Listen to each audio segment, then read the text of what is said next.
말씀을 찾아보겠습니다. 하나님의 말씀은 누가복음 7장 11절로 17절까지의 말씀입니다.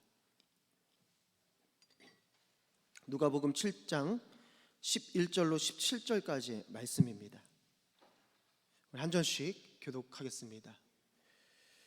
그 후에 예수께서 나인이란 성으로 가실새 제자와 많은 무리가 동행하더니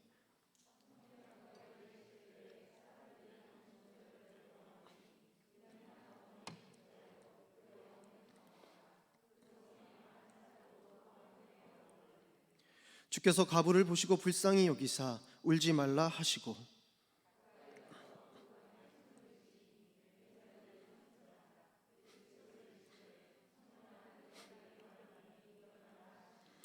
죽었던 자가 일어나 앉고 말도 하거늘 예수께서 그를 어머니에게 주시니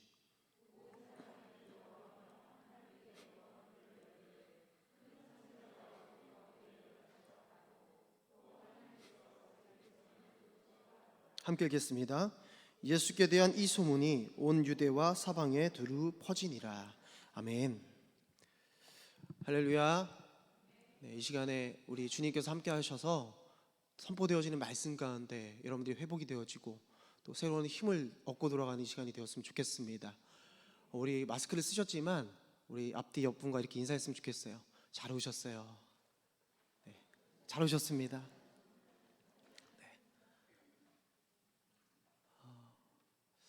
여러분, 우리가 말씀을 듣기 전에 여러분들의 삶을 한번 이렇게 되돌아보셨으면 좋겠어요. 오늘 하루의 삶이 어땠는지. 여러분 평안하셨나요? 이쪽은 평안 안 하셨던 것 같아요. 평안하셨죠? 우리가 어쩌면 우리 대부분이 익숙한 삶을 보냈을 수 있습니다. 우리는 너무나도 평범한 삶을 보냈겠지만 여러분, 어떤 이에게는요 오늘이 말할 수 없는 고통으로 허덕이며 보내는 하루였을 수 있습니다. 그리고 또 다가올 내일이요 너무나 두렵고 불안한 분이 계실 거예요. 생각해보면 여러분, 우리가 살아가는 이 세상은 고통과 괴로움이 넘치는 그런 일상이 되어버린 것 같습니다. 한 작가가 이런 글을 썼습니다. PPT를 보시면 제가 읽어드리겠습니다. 아침마다 새로운 과부들이 아우성치고 새로운 고아들이 울부짖으며 새로운 슬픔이 하늘에 낯을 치니. 여러분, 실제로 이 세상은 기쁨의 아우성, 또 기쁨의 부르짖음, 또 기쁨의 새로운 날을 맞기보다는 아픔과 고통이라는 내일을 살아야 하는 사람들의 부르짖음으로 가득한 것 같습니다. 여러분, 여러분들의 삶은 어떠십니까? 고통에는요 여러 가지 모습들이 있어요.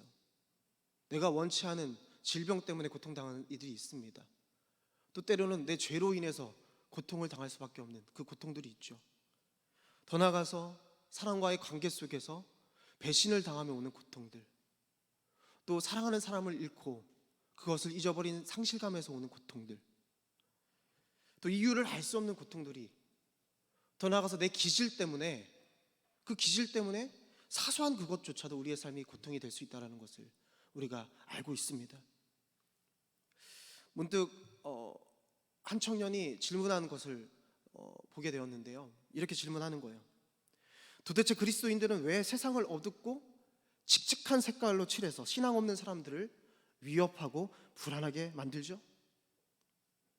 여러분, 신앙이 있든 없든 간에 한 번쯤은 이런 생각을 해볼 수도 있을 것 같습니다.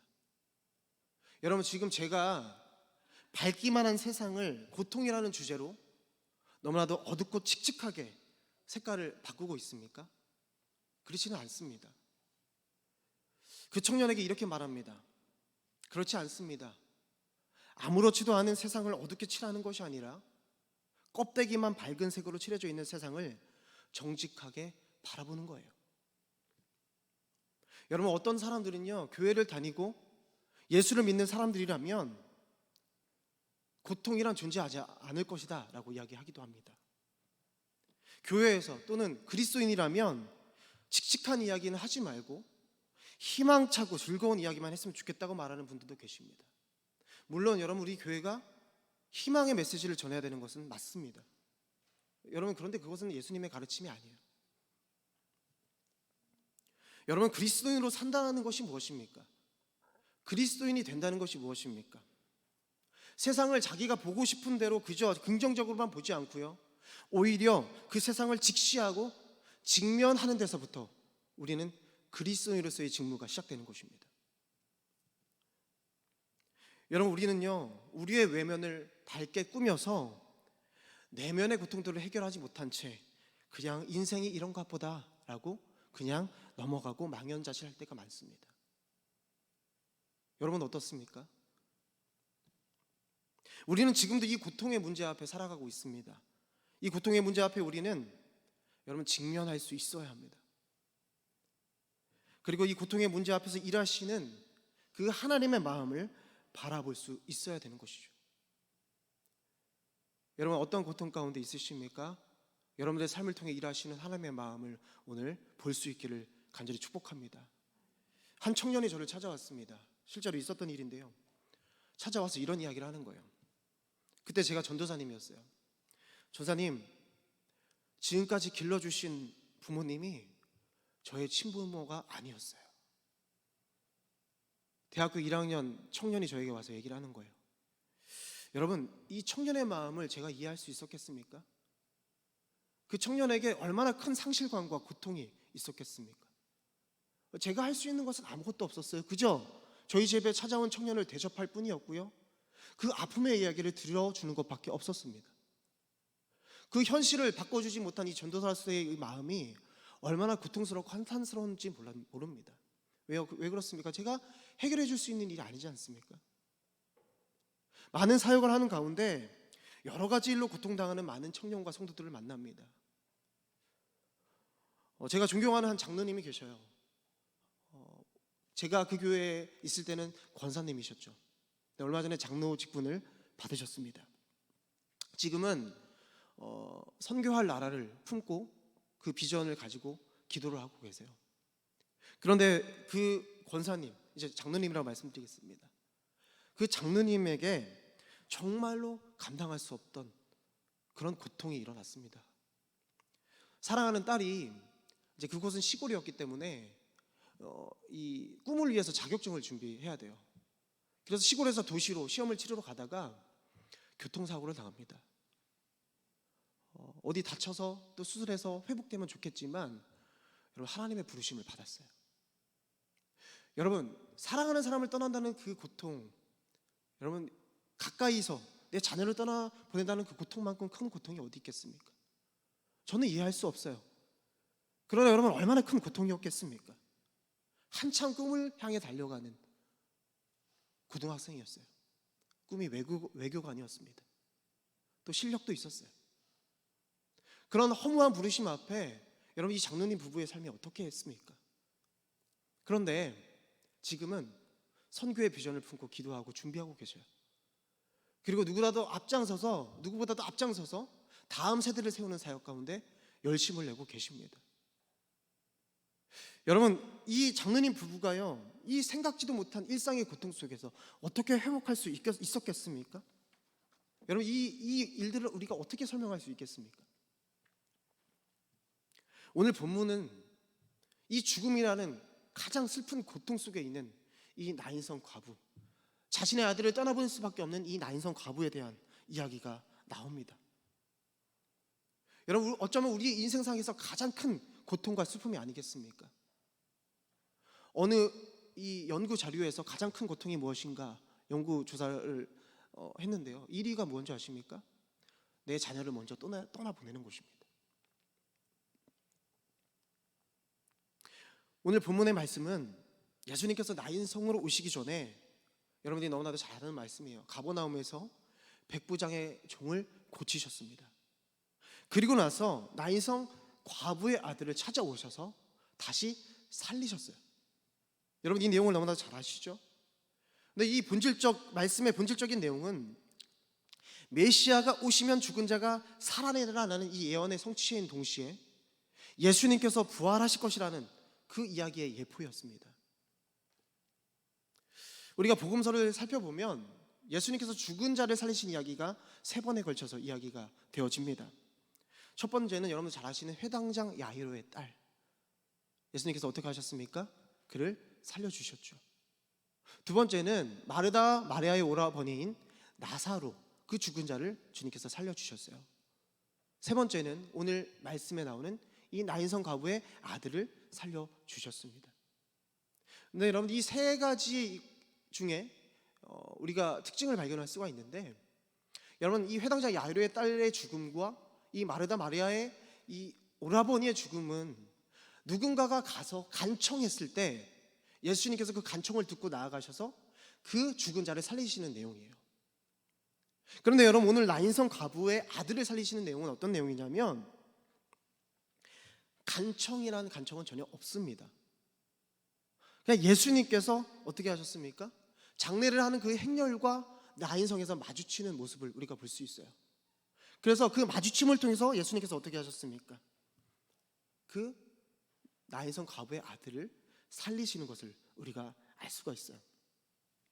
여러분, 그런데 예수님께서 가버나움에서의 사역을 마치시고 나인성을 향하여 이동하셨는데, 그 아들의 죽음이라는 절망적인 고통 가운데 있는 이 과부의 눈물을 닦으시고 이미 죽어 장례 가운데 있는 과부의 아들을 살리시어 그에게 새 생명을 허락하여 주셨습니다. PPT 화면을 좀 보시면 잘 보이시는지 모르겠어요. 이 갈릴리 바다가 보이시나요? 중간에 그 여러분들이 보시는 왼쪽 방향으로 밑으로 이렇게 쭉 화살표, 파란색 화살표를 보시면 나인이라는 도시가 나옵니다. 이 거리가 어느 정도 되냐면, 예수님께서 사역하셨던 가버나움은 저 호수 윗자락에 있죠. 약 50km가 넘는 그런 키로수라고 합니다. 당시에 자동차가 있었습니까? 없지 않습니까? 여러분, 이 50km가 넘는 이 길을 걸으려면요, 한참 걸어서 가야 되는 것이죠. 많은 사역 가운데 지치셨을 예수님께서 지금 나인성의 과부를 일부러 찾아가셨다는 것이 중요합니다. 여러분, 죽음이라는 가장 큰 고통 가운데 있는 나인성 과부와 그의 아들에게 예수님의 마음이 향하셨던 것입니다. 우리 예수님의 마음은 여러분 항상 소외당하며 고통당하는 자들에게 있으셨어요. 여러분, 이 말은 무슨 말입니까? 여러분, 지금도 말할 수 없는 고통 가운데 또 여러 두려움 가운데 있는 여러분들을 향하여 우리 예수님께서는 이미 발걸음을 돌리신 줄로 믿습니다. 저는 오늘 이 자리가 예수님께서 주시는 그 치료와 회복을 맛보는 자리가 되어지기를 간절히 소망해요. 왜요? 예수님께서 동일하게 그렇게 지금도 일하고 계시기 때문에 그렇습니다. 나인성에 사는 과부는요, 여러분, 말 그대로 과부입니다. 당시의 과부는 사회적인, 경제적인 인정을 받지 못했어요. 그런데 그나마 다행인 것이 무엇입니까? 아들이 살아있는 거예요. 여러분, 아들은요, 경제적인, 사회적인 어떤 그런 입장에서 그 모든 것들을 감당할 수 있었어요. 왜 그렇습니까? 남자잖아요. 그런데 그렇게 믿고 있던 아들마저도 어떤 죽음으로 인해서 죽은지 모르겠지만 죽음을 당하게 되었던 것입니다. 여러분, 과부라 하면 소외당하는 자잖아요. 그런데 그 아들의 죽음으로 인해서 소외 중에 소외를 당하는 자로 바뀌게 되어졌다는 거예요. 그 최고의 고통 가운데 있는 그 과부를 지금 예수님께서 만나 주신다는 것이 중요한 것이죠. 그 과부를 바라보시는 예수님의 마음을 누가는 이렇게 표현합니다. 우리 오늘 보면 13절의 말씀을 함께 읽겠습니다. 주께서 함께 보겠습니다. 시작.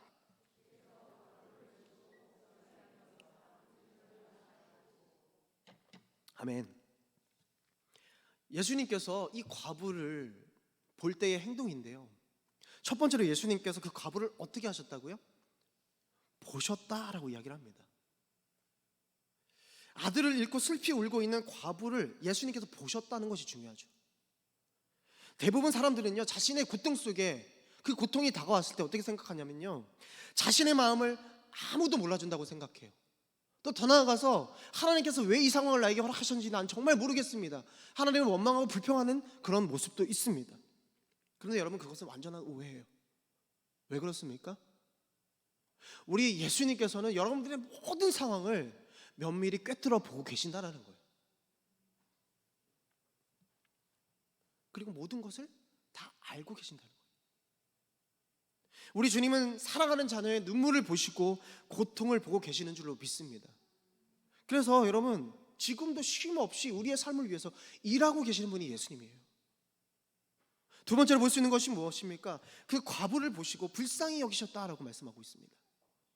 여러분, 이것을 원어적인 것으로 살펴본다면 창자가 끊어지는 아픔으로 표현을 하고 있어요. 야, 참 너 불쌍하다, 힘들겠다, 참 안쓰럽구나 정도가 아니에요. 여러분, 이 이야기는 무슨 얘기입니까? 마치 나의 창자가 끊어지는 그 아픔으로 그 과부의 아픔을 지금 돌아보고 계신다는 것이에요. 그래서 이렇게 생각하는 거예요. 너무나도 불쌍히 여기사 그 고통 중에서 그를 건져내시고 고쳐주시기를 원하는 분이 우리 예수님이신 것입니다. 그리고 또 말씀하십니다. 여러분, 뭐라고 말씀하셨죠? 울지 말라. 여러분, 사랑하는 사람을 잃고 슬퍼하는 유족들에게 가서 울지 마세요 라고 해보셨습니까? 아무 말도 못해요. 그 앞에서 여러분 어떤 말을 할 수가 있겠습니까? 예수님께서 그러면 세상 물정을 모르셨기 때문에 그 아들을 잃은 자의 가부에게 울지 말라라고 하셨을까요? 그것이 아니죠. 예수님에게는 분명한 대안과 분명한 소망이 있으셨기에 이 과부에게 말할 수 있는 거예요. 울지 말라. 왜 그렇습니까? 그 과부가 가지고 있는 아픔을 기쁨으로, 그 슬픔의 눈물을 기쁨의 눈물로 바꾸어 주실 수 있는 분이 우리 예수님인 줄로 믿습니다. 실제로 그렇게 하시지 않았습니까? 우리 14절 말씀을 함께 보겠습니다. 함께 읽겠습니다. 가까이 가서, 시작.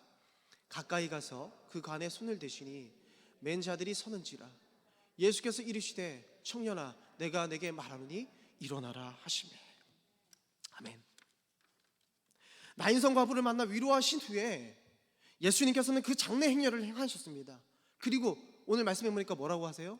그 관에 손을 대셨다라고 이야기를 합니다. 여러분, 당시 유대인의 정결법을 다 들어보셨죠? 여러분, 유대인들은요 이방인과 손도 잡지 않았어요. 그리고 이방의 땅도 밟지 않았습니다. 그리고 또 한 가지가 있었죠. 시체에 절대로 손을 대지 않았습니다. 여러분, 왜 그렇습니까? 시체에 대는 순간 부정하다 일컬음을 받기 때문에 그렇습니다. 어떻게 보면 예수님께서 관에 손을 대시는 행동은 절대로 해서는 안 되는 행동이었어요. 근데 여러분, 예수님께서 왜 관에 손을 대셨습니까? 어떤 것을 뜻하고 있는 것입니까? 죽어 있는 그 청년을 향한 예수님의 마음을 우리가 볼 수 있어야 되는 거예요. 아들을 잃은 슬픔 가운데 있는 과부를 보시는 것을 비롯해서 더 나아가서 예수님의 마음은 어디에 있습니까? 죽음 가운데 있는 그 청년에게 향하고 있었다는 거예요. 예수님은요 유대 전통 따위는 전혀 중요하지 않았습니다. 무엇이 중요합니까? 그 아픈 자의 마음을 공감해 주시는 것이 먼저였어요. 관을 잡았다, 관에 손을 대었다는 의미는요 예수님이 그들의 마음 가운데 공감하셨다는 것을 뜻합니다. 또 예수님께서 손을 대시는 그 행위는요 단순한 몸짓이 아니었어요. 그냥 퍼포먼스가 아니었습니다. 바로 예수님은 지금 그 가정의 아픔과 슬픔에 동참하기 원하셨던 거예요. 여러분, 우리 예수님께서는 우리의 고통과 아픔에 공감하시고 동참하시는 분인 줄로 믿습니다. 여러분, 우리가 이 사실을 잊지 않았으면 좋겠어요. 근데 우리는 어떻습니까? 고통 가운데 있을 때, 어려운 가운데 있을 때 그런 예수님조차 찾지 못하는 경우가 더 많지 않습니까? 예수님께서 기적을 행하셨습니다. 청년을 살리시는 거예요. 여러분, 15절 말씀 보겠습니다. 함께 읽습니다. 시작. 죽었던 자가 일어나 앉고,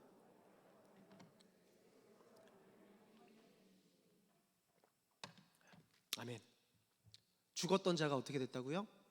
일어나 앉았습니다. 발도하였습니다. 이 얘기는 무슨 얘기입니까? 살아난 거예요. 그리고 그 아들을 그 어머니에게 주었다.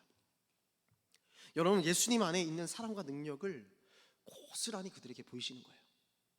예수님을 따랐던 무리들과 또 그 슬픔의 장례 행렬 가운데 있었던 그 무리들에게 우리 예수님께서는 보이시는 거예요. 예수님은 나인성 과부의 고통에 공감하시고 동참하실 뿐만 아니라 결국 그 청년을 살리셨습니다.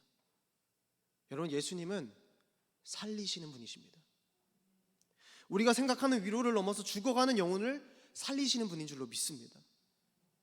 살아가면서 겪는 많은 고통 가운데 있는 자들을 우리는 위로할 수 있어요. 저와 여러분들이 위로할 수 있잖아요. 얼마든지 위로할 수 있습니다. 그러나 여러분, 그 위로는요 한계가 있습니다. 그러나 예수님의 만지심은 완전한 회복과 완전한 구원인 줄로 믿습니다. 영원한 생명인 줄로 믿습니다. 여러분, 어떻게 그것이 가능합니까? 그 나인성의 과부의 간절함이 예수님의 마음을 움직인 것입니까? 여러분, 상처를 지닌 이들의 예수라는 책에 보면요, 이 에드워드 실리토라는 이 작가가 이렇게 이야기를 합니다. 잘 보이시나요? 한번 같이 읽어볼까요? 다른 신들은 함께 읽습니다. 다른 신들은 강했지만 주님은 약했습니다.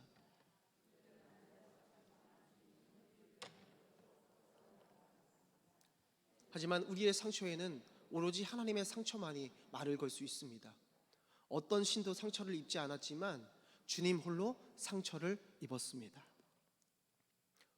여러분, 고통과 고난 가운데 또 여러 외로움과 어려움을 당하는 분들에게 마치 예수님께서 이렇게 말씀하시는 것 같아요. 나도 비슷한 일을 겪었어. 너의 슬픔과 고통이, 그 외로움이 무엇인지 난 너무나도 잘 알아. 나는 사랑하는 가족에게서 버림을 받기도 했고, 사랑하는 사람에게서 배신을 당하기도 했어. 또 여러 사탄의 유혹을 받기도 했지. 또 이렇게 말씀하시는 거예요. 불의한 재판도 당해보았고, 몸과 마음을 갈갈이 찢어놓는 고문도 당했어. 그리고 죽는다는 것이 무엇인지 너무나도 잘 알아. 여러분, 예수님께서도요 평범한 사람들의 일상적인 압박과 어려움, 그 고통을 겪으셨습니다. 피곤함과 목마름, 또 공경과 깊은 고민들, 또 마음의 피로함, 예수님께서는 심한 통곡과 눈물로 간구와 소원을 하나님께 올려드렸다라고 말씀하세요. 히브리서 5장 7절로 9절 말씀입니다. 제가 읽어드리겠습니다.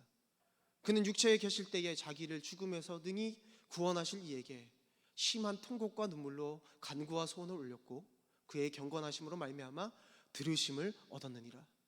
그가 아들이시면서도 받으신 고난으로 순종함을 배워서 온전하게 되셨은즉 자기에게 순종하는 모든 자에게 영원한 구원의 근원이 되시고. 아멘. 여러분, 예수님이 고난에서, 그 고통에서 순종을 배우셨다고 표현을 하고 있어요. 그 고난의 순종을 통해서 내가 온전하게 되었고, 자신에게 순종하는 모든 자에게 영원한 구원의 근원이 되었다라고 말씀하시는 것입니다. 왜 그렇습니까? 우리 인간으로서 겪을 수 있는 모든 고통을 여러분, 우리 주님께서 겪으셨다는 것입니다. 우리를 너무나 사랑하셔서 무한한 고뇌와 고통을 스스로 온 마음으로 끌어안으신 분이 바로 우리 예수님이신 줄로 믿습니다. 여러분, 우리 예수님께서는요 이 모든 것을 겪으셨어요. 그러나 십자가에 못 박혀 모든 고통을 당하시며 상처 입으셨던 그 예수님께서 여러분, 죽음에서 부활하셨습니다. 그 고통을 아시는 우리 주님만이 우리의 소망이 되시며 우리의 치유자가 되시는 줄로 믿습니다. 여러분, 우리 주님은요 우리의 고통을 관찰하고 이해하는 것으로 끝나는 신분이 아니에요. 그 고통 가운데 찾아와 주셔서 함께 하시고 동참하시는 분인 줄로 믿습니다. 여러분, 우리의 삶에는요 피할 수 없는 고통이 있습니다. 우리는 그 피할 수 없는 고통 가운데 살아갑니다. 그런데 우리 예수님께서는 우리에게 고통 속에서 부활의 소망을 품고 그 어려움들이 모두 지나가는 날이 올 것을 기억하며 살라고 오늘 말씀하시는 것입니다. 고통을 모두 거두어 주시리라고 말씀하지 않았어요. 고통을 있는 그대로 바라보고 여러분, 그 고통을 의연하게 걸어갈 수 있도록 도우시는 분이 바로 우리의 하나님이신 줄로 믿습니다. 여러분, 우리에게 필요한 것이 무엇입니까? 각자에게 있는 고통을 의연하게 여러분 바라볼 수 있어야 돼요. 그리고 그것을 이겨낼 수 있도록 도와주시는 예수님과 함께 우리가 걸어가야 되는 것입니다. 여러분, 그렇게 살아가고 계시는 줄로 믿습니다. 시몬 베드로라는 사람이 이렇게 얘기를 했습니다. 고난에 신하면 하나님이 없는 것처럼 보인다. 여러분 경험해 보셨습니까? 그러나 시편 34편의 다윗은 하나님이 없는 것처럼 보이는 순간에도 정말 그런 것은 아니라고 말하고 있어요. 일생일대 위기를 맞아 목숨까지 위험했던 다윗은요, 어떻게 이런 고백을 할 수 있었겠습니까? 그가 당한 수많은 고통 속에서 자신을 찾아와 주시고 만나 주신 하나님을 경험하였기 때문에 그런 고백이 가능했던 것입니다. 시편 34편 18절 말씀 이렇게 말합니다. 함께 읽습니다. 여호와는 마음이 상한 자를 가까이 하시고 충심으로 통회하는 자를 구원하시는도다. 아멘. 말할 수 없는 고통을 당하고 마음이 상하여 죽을 것 같은 통회함으로 살아가는 그 사람을 우리 주님께서는 반드시 만나주시고 반드시 찾아오시는 줄로 믿습니다. 여러분, 오늘 본문의 나인성 과부를 만나주셨던 주님께서요, 어김없이 가림없이 슬퍼하며 고통당하는 자들, 우리들을 찾아와 주셨습니다. 그리고 이렇게 말씀하시는 거예요. 울지 말라. 예레미야 31장 16절 17절 말씀 이렇게 말합니다. 여호와께서 이와 같이 말씀하시니라. 내 울음소리와 내 눈물을 멈추어라. 내일의 삭슬을 받을 것인즉 그들이 그의 대적의 땅에서 돌아오리라. 여호와의 말씀이니라. 너의 장래에 소망이 있을 것이라. 너의 자녀가 자기들의 지경으로 돌아오리라. 여호와의 말씀이니라. 아멘. 고통 가운데 있는 자기 백성들을 향한 하나님의 말씀입니다. 울지 마라. 울음소리와 너희의 눈물을 이제는 그만 멈추어라. 최후의 소망이 너희들을 기다리고 있다. 여러분, 어떤 모양의 고통이 여러분들의 삶을 꽉 움켜쥐고 있으십니까? 오늘 이 시간 나의 상처를 아시고 나의 아픔을 아시고 나의 고통을 아시는 예수님을 의지하십시오. 지금 이 순간에도 우리를 바라보시며 우리를 만지시며 울지 마라, 그리고 일어나라 말씀하시는 그 예수님의 음성을 듣는 시간이 되길 간절히 소망합니다. 왜요? 그 예수님이 지금 저와 여러분과 함께 하십니다.